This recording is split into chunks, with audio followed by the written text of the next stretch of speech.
Hi there, this is Patrick Evans-Hylton, and I am at Commune, a restaurant near the ocean front, with Executive Chef Barry Smith. And Barry, how are you doing this morning? Doing great. How you doing today, Patrick? I am doing great. Now, what are you up to there with those apples? Right now, apples are the last fruit of the season that we're having right now. Last thing sitting on the shelves are the farm, and we're using them in a few things. We have them in a rice pudding dish that a shy has been put together, just simply buttered and put on top of a really nice rice pudding with some bene ice cream.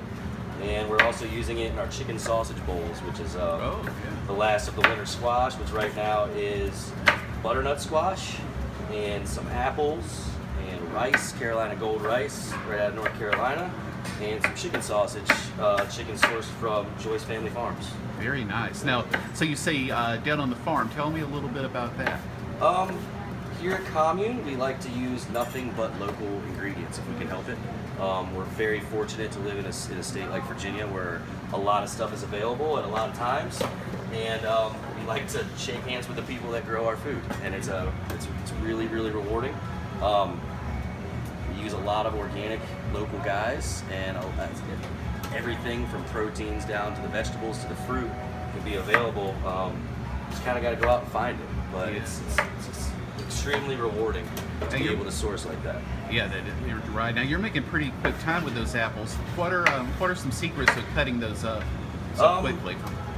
First, we just we core around them, and that's because we like to save the core. We actually use the cores, so when we have an entire gallon bag or two of cores, we'll soak it overnight, and we'll make some apple cider, which the girls out front use, or the staff out front uses, to make things like swishel drinks and different mimosas, or we can derive the flavor out of it and make sorbets for a mimosa drink with sorbet in it. And I don't know, I'd say the biggest tip would be curl your fingers back. You don't want to chop those off. Yeah, exactly. Now, so you've been in the kitchen for more than half of your life. Yeah. So tell me a little bit about that. Some of the different things that you've done to become an executive chef. I got into it at a really young age, working for a family friend's restaurant in Pocosin. I grew up on the peninsula. Old school seafood fry house, shrimp baskets and captain's platters, all the way to good stuff. Yeah, all the way to like she crab soup and cheeseburgers and stuff like that. Found that I really liked being on my feet all day and using creativity. I grew up in a house that was filled with creativity.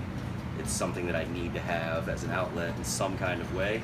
And then luckily, one of the guys that was working with me when I was a kid, 16, 17 years old, was going to Johnson & Wales in Norfolk, which I know you attended as well. Yeah, 10 years before you. And they told me that it was the last chance to do it because they were moving to Charlotte. So I went ahead and jumped on the boat with him, and we started going to Johnson & Wales, and from there it just kind of steamrolled into a labor of love.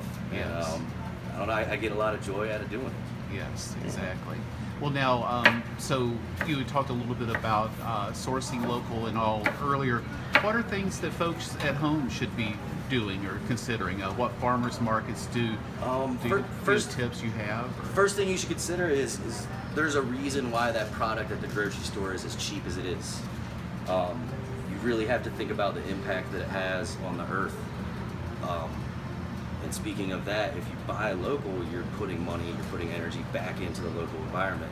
And who wouldn't love more than to shake hands and be friends with the guy that's growing the food you're feeding yourself, your children, your friends, your family?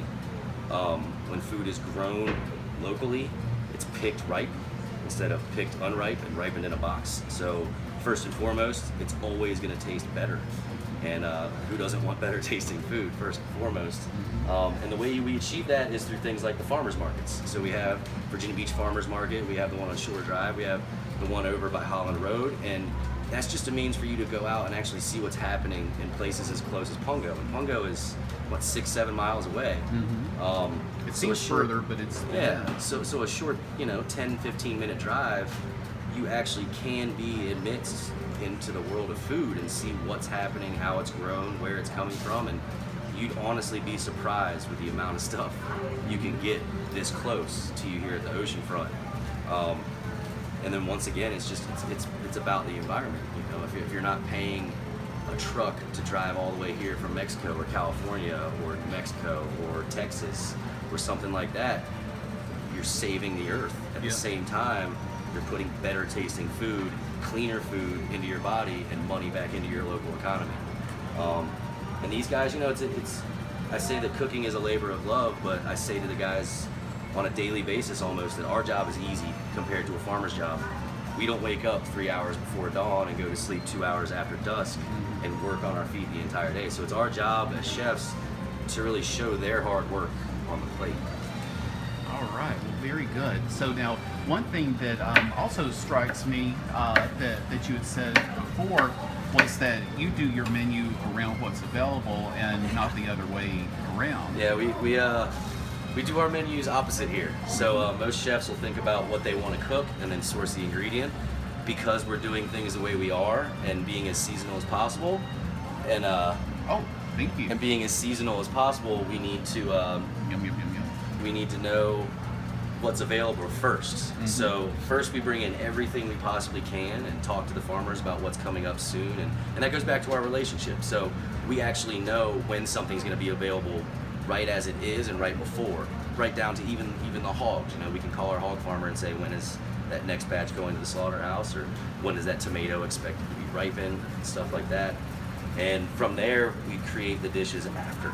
Yeah. So it forces us to be more flexible and more creative, and it gives the crew an opportunity to play as well. We try our best to be as collaborative of a kitchen as possible. The more palettes, the better. The more ideas, the better. And we like to change things as much as we can here. On top of, we kind of have to. Yeah. You know, we may have only had apples for a couple months this year. We don't know until the season hits. For instance, the peach and other stone fruit season this past summer was the shortest I've ever seen, because we had some really late frost last spring. So we couldn't say, oh, I want to have peaches on the menu for 3 months, because they lasted for 2 weeks and then they were gone. Strawberries popped up a month and a half earlier than I've ever seen them, and they were gone a month and a half earlier than we've ever seen them. So the Pungo was actually lucky to even have strawberries to get through the strawberry festival this year. Yeah. Well, very good. Well, Chef Barry, I sure do appreciate it, and I'll let you get back to chopping there, and I look forward to trying some of those dishes. All right, always a pleasure. Thank you.